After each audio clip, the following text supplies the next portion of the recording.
What's up, guys? All right, what's happening? What's happening? All right, good to see you guys. Welcome back home. All right, guys, go ahead. I'm curious, just kind of your big takeaways from this road trip. It seemed like you guys had some adversity at times, fought through it. There were some times that didn't go your way. What are your big takeaways from this trip? Yeah, I think the biggest thing is understanding against, especially the better teams, but on the road, we have to lock in mentally and physically for a little closer to 48 minutes than at home. At home, you have your fans behind you. Our crowds have been fantastic, and the energy that they bring to the table helps you get over the hump, especially in difficult times. On the road, you got to generate that energy on your own.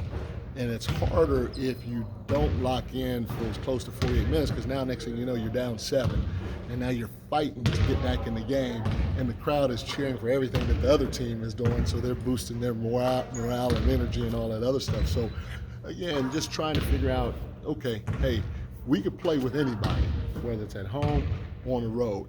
Now, how do we sustain that level of play to beat the better teams on the road? We're 7-1, I think, versus teams that are 500 or below or something like that, and then 3-7 against teams that are above 500. And so now we have to sustain our stuff for longer periods of time, and that's going to take some time to continue to figure out. Coach, the Kings were up 84-78 in that third quarter.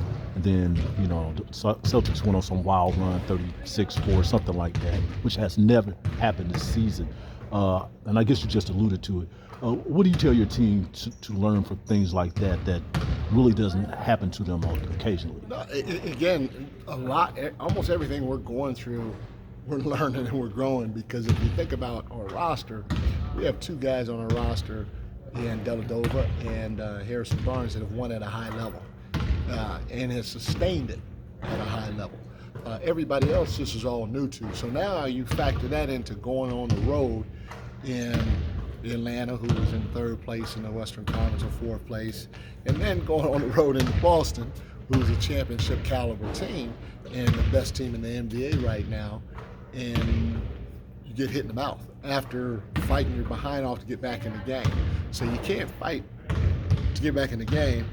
You're like, okay, because as soon as you go, okay, they're going on a 10-0 run, So you got to sustain it. You got to keep putting your foot on the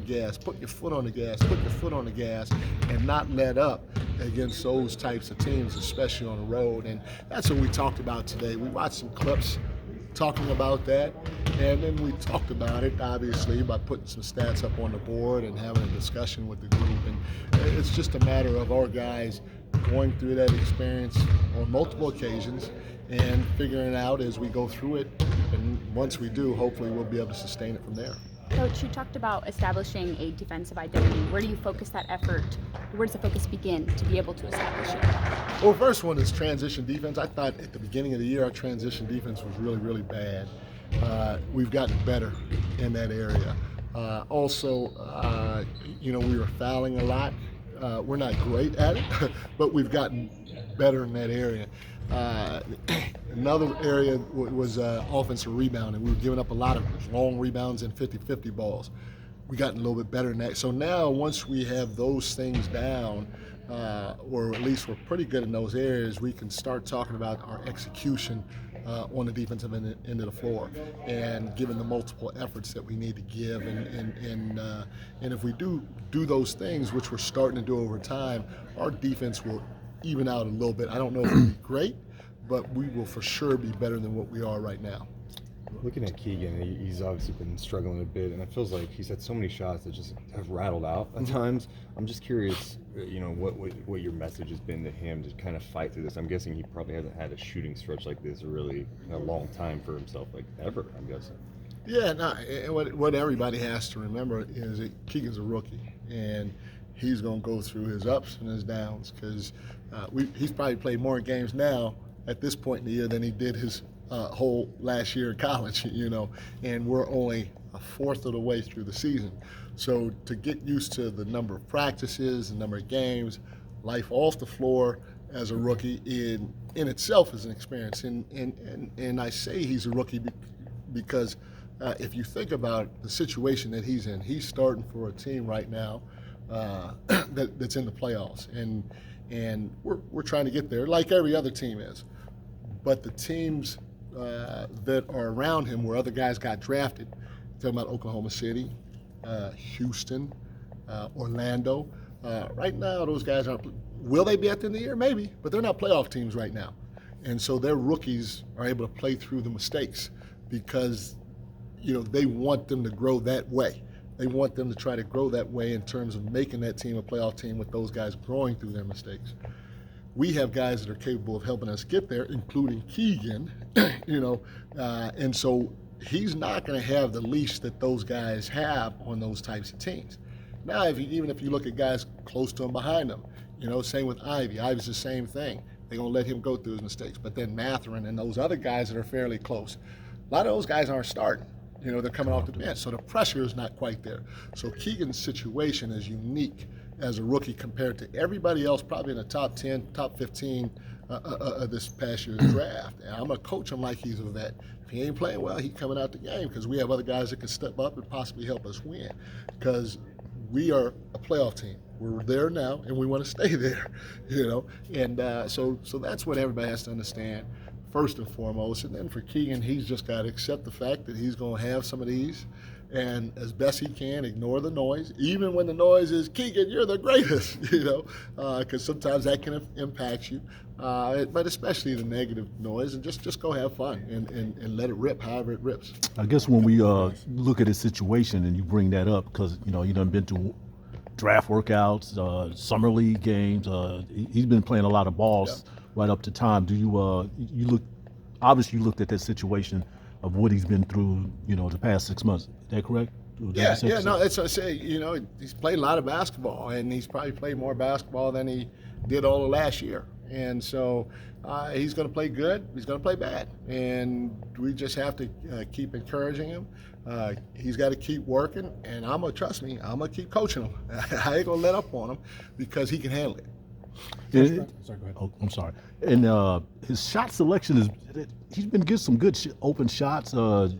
He's not been off target. He hasn't been taking bad shots. A lot of these shots look like they're going down and they pop right back out. I know you see that too. Do you tell him, hey, don't worry about it, just keep firing away? Everybody tells him keep firing away. The only thing I may say about his shot selection, the way he's shooting the ball, is if you drive to the basket, dunk on somebody. Do not give cats respect that they don't deserve in this league. You're too long and too athletic to try to move the ball and double clutch and all that other crap. Go dunk on somebody. That's it. You've been two more guys. Been all the way to the finals in your career multiple times.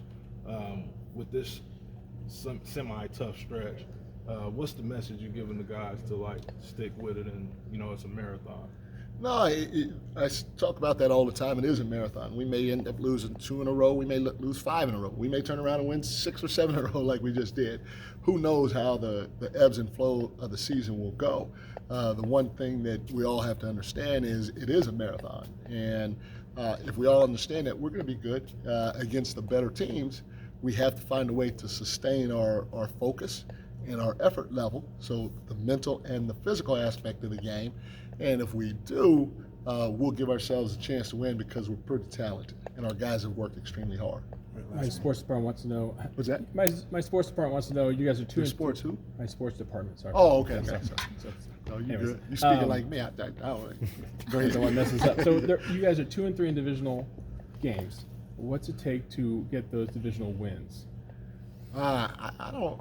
I guess I haven't looked at it like that. We're just looking at the next game in front of us. How do we get that win? And if we do, even if we go, 0-15, and if we go 0-20 in the division and 60 and and 0 in the rest of the games, and I'm good with it. So again, it's just about going out, having the right mental focus going in the game, being physical without fouling. On the defensive side of the floor, and getting a win no matter who's in front of us. And again, the one thing that you want to try to do is protect your home court. But other than that, I'm not looking at it that close yet, just because we're so far away from the playoffs. And then lastly, we look at this thing in 5-game series. And I think we went 1-4 in the first 5. We went 5-0 in the second 5, and I can't remember what we went the third 5. And I think we're 1-2 right now, maybe in this fourth 5. So we break it down that way more than looking at the division wins and losses and/or the conference wins or losses. I think that'll come into play a little bit later. Appreciate it. Thank you. Thank you. Thank guys. you, Coach. Thanks, man. Thank you. See you tomorrow. Good seeing you guys. Appreciate you. I'm sorry, guys. No, you're good. See you.